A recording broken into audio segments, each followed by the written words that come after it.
Hey YouTube, happy Wednesday. So I took a deep dive into Sheree Hayes's, this is regarding the Diddy trial. And so Sheree Hayes is one of the male escorts that participated in the freak-offs with Cassie and Diddy.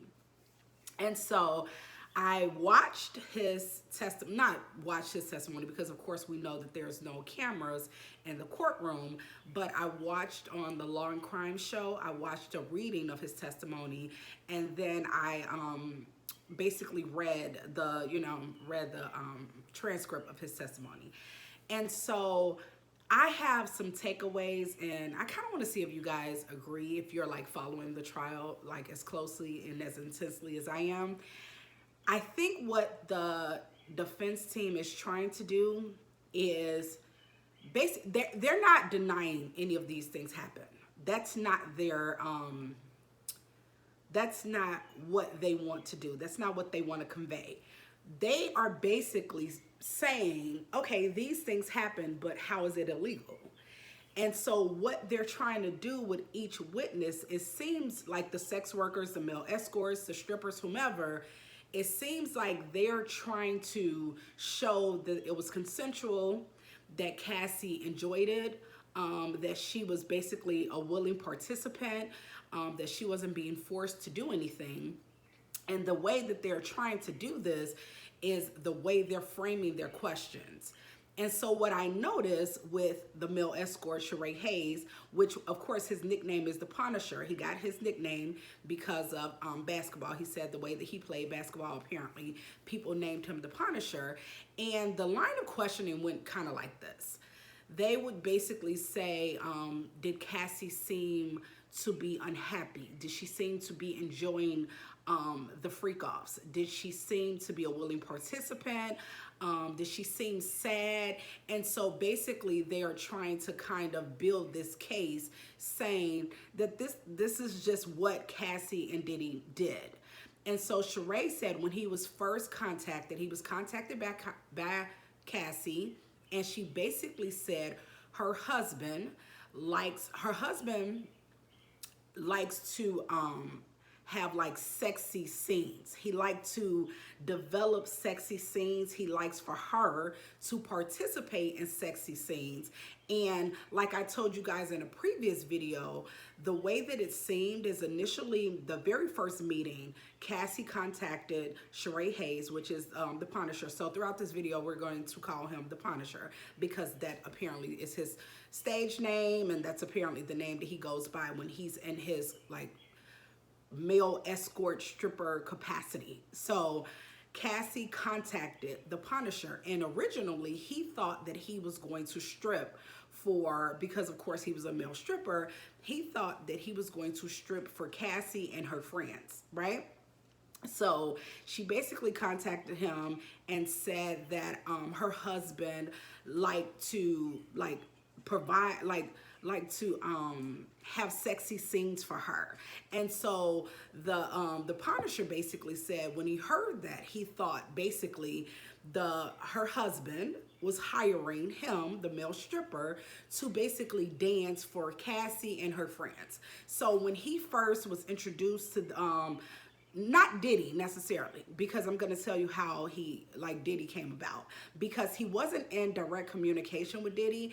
And the reason I believe Diddy did these things and did them the way that he did is to avoid what's happening right now, because he seemed to have had people to do a lot of his bidding, a lot of his dirty work, a lot of things. He tried to keep himself very much out of it. He even went so far to wear like a Sheree Hayes, the Punisher, basically said he had on like a Muslim mask. And what he was basically saying, you know how people who are of Muslim faith, the women will wear coverings and you can only see their eyes. So apparently that's the way the puppy walked around. He was like, he basically had a veil or mask on, something that was basically covering his entire face, and you can just see his eyes.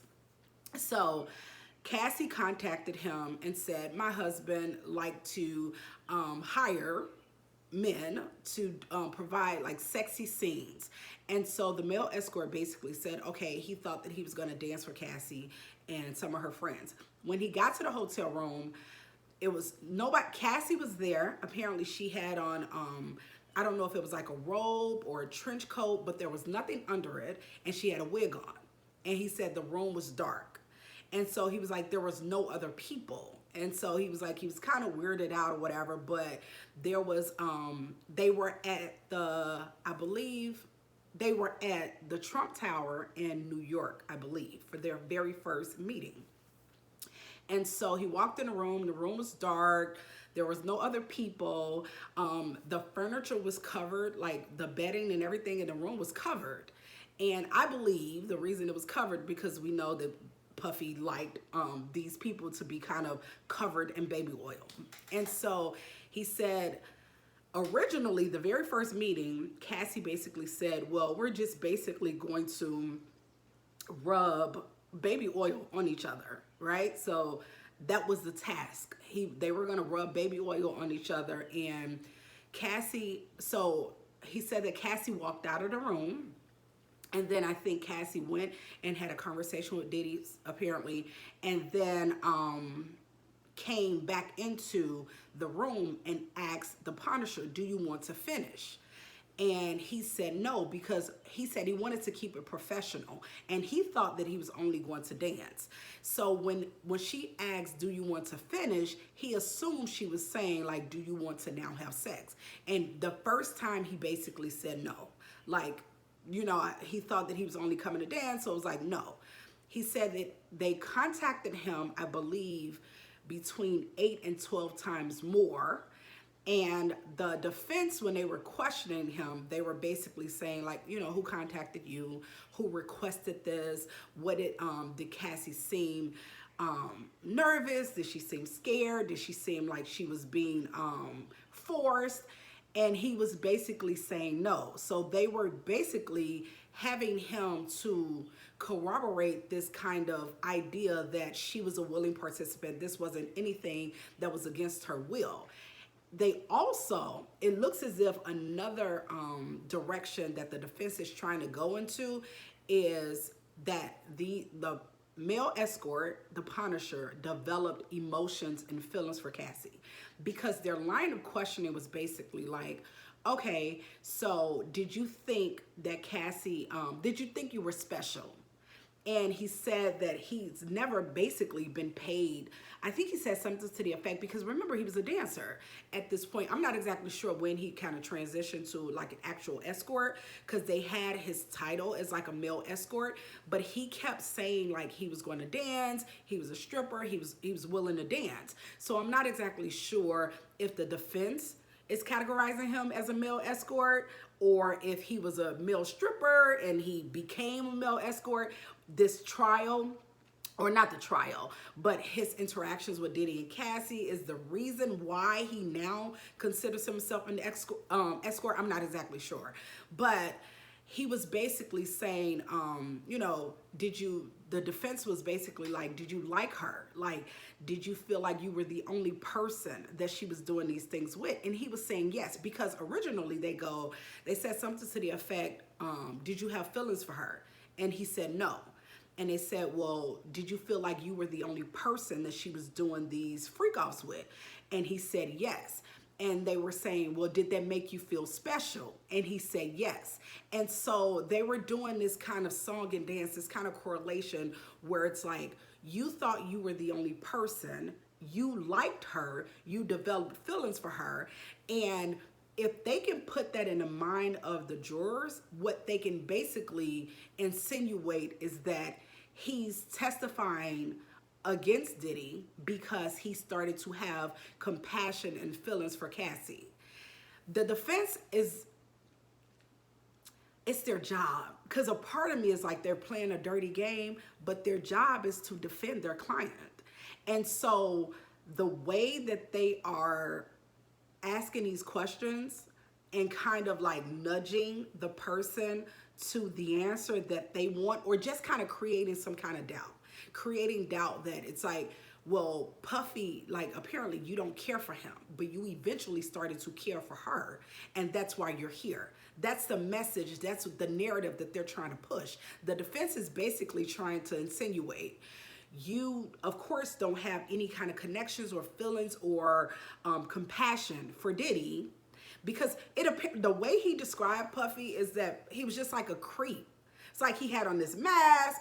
He would just kind of walk around the room. He just wanted them to keep applying baby oil. So you can tell he don't have any compassion or empathy or any kind of positive feelings towards Puffy.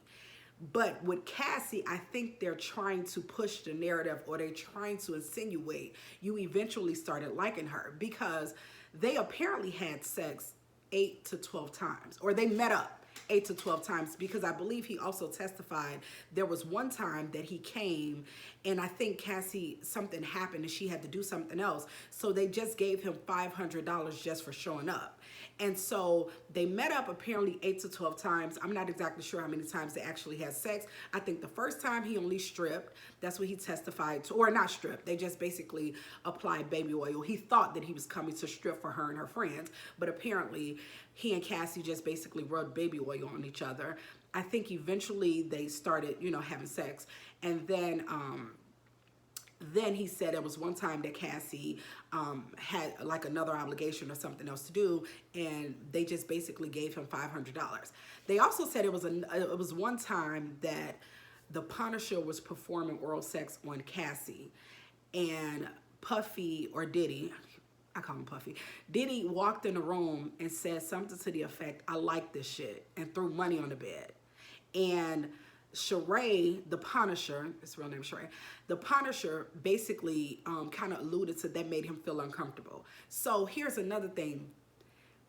The defense is they're doing an artful job, because they're painting a picture in your head. When Diddy walked in the room while the Punisher was performing oral sex on Cassie, it made the Punisher uncomfortable. And they're trying to kind of push the narrative or insinuate the reason it made you uncomfortable is because you felt like this was a private thing between yourself and somebody you liked. And because if you knew this whole arrangement was about Cassie and her husband, then him being there, walking around like a creep, apparently to them should not have made you as uncomfortable as it did. And the only reason it made you that uncomfortable is because you started to develop feelings and like emotion or empathy for this girl. And if they can put that idea in the mind of the jurors, that's going to be really powerful, because it kind of pushes this narrative, of course, that Cassie was a willing participant. Cassie knew exactly what she was doing, so much so she got this guy to favor her, like her, and actually kind of fall for her. And so I was reading the transcript and I was watching it on the Law and Crime channel, and I'm like, the defense, they don't have the most morally sound job, but they're doing their job. Because when I was reading it, I was like, I see what they're doing. I see exactly what they're doing, and it may work on some people. You guys watch for that. You guys watch for that, because when I was like reading it, I was just like, I see exactly what they're doing. The defense team is doing a great job. I know people want me to be so unbiased.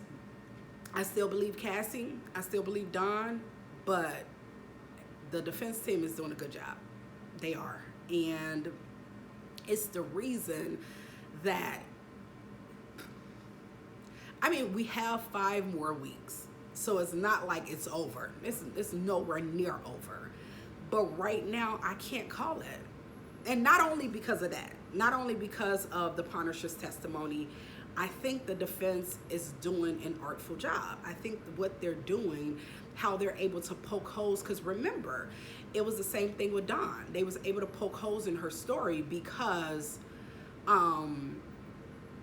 they was able to poke holes in her story because of the time. It was kind of like, oh, well, I thought you said it happened Wednesday, not Thursday. That creates doubt in people's mind. And that's their job. But like I told you guys before, we're not going to get ahead of ourselves, because there are going to be days that it seems like the prosecution did a phenomenal job and the defense was on the ropes, and then there's going to be days that the defense, you know, did a phenomenal job. Like, it's going to go back and forth. We have 5 weeks. But the Punisher's testimony, to me, it wasn't, I know the prosecution, he's there for the prosecution, but I think the defense was able to kind of, I'm not gonna say that it's like a turning point in the case. It's not a turning point in the case. But when I was reading their questioning and the way they were building, did Cassie seem sad? Did she seem mean? Like, the way that they were building was basically like she was a willing participant. So they were asking questions. And think about this. Think of this. Okay, so you're interrogating someone. You're asking them questions. And back to back, did she feel sad? No. Did she look mean? No. Did she seem angry? No. Keep saying no. It puts it in a person's mind, she wanted to be there. This is something she wanted to do, even though that may not be the case. And then even with the text messages, remember the text messages were, like Puffy will say, Diddy would say, oh, I can't wait till our next freak off. And then there will be a text message where Cassie will respond and say, oh, I love it. I want to have a freak off right now. Cassie testified that that was her job to kind of, and this is a girl that was 19, she was groomed. So her job was to always seduce him, seem like she was into it, never say no to him. And so, but those text messages look very bad, because he's saying, I can't wait till our next freak off. And she's like, I want to do it right now. And so to a person who don't understand a person being groomed and psychologically abused and mentally and morally abused, they're gonna be like, well, she said it. She said she wanted to do it. I don't know, you guys. I don't know. Because this case, look, we know that the Fed has a 90+% conviction rate. And so we know that, like we discovered yesterday, Neo and Usher has been named. We know that Kid Cudi is supposed to testify today, I believe. And so there's a lot of moving parts. There's a lot of stuff going on. So we're not nowhere near done, right? We're not even in the middle. However, at this point, I can't call it. And I told you guys the very first video, I believe, when I first seen the video of Puffy and Cassie in the hotel when he was abusing her, I'm like, he's going to jail. And he very well may still go to jail, because that video is still a reality. However, all of this other RICO sex crime stuff, I don't know. But a lot of more people are going to testify. We still have a long way to go. But I was like super intrigued by the Punisher's testimony, because I know he was there for the prosecution, but after the defense, I was just like, you can't really tell who he came for. So we'll see. We'll see. We still have a ways to go. I'm going to really be bringing you guys videos every chance I get, because I'm back from all of my vacations. I can focus. I can really kind of, really just kind of get into the, I don't want to make 5 videos a day, but I want to make sure I'm keeping us up to date and making sure that we're watching everything. So more than likely, like I told you guys yesterday, I'm going to make a video, probably 1 or 2 videos a day, because I'm now all in. I'm like sucked in. Like, I was watching the trial, but I was on vacation, so I was sporadically watching. But now I'm like, I got time now. So that's that. Like, comment, and subscribe. I will talk to you guys later. Bye.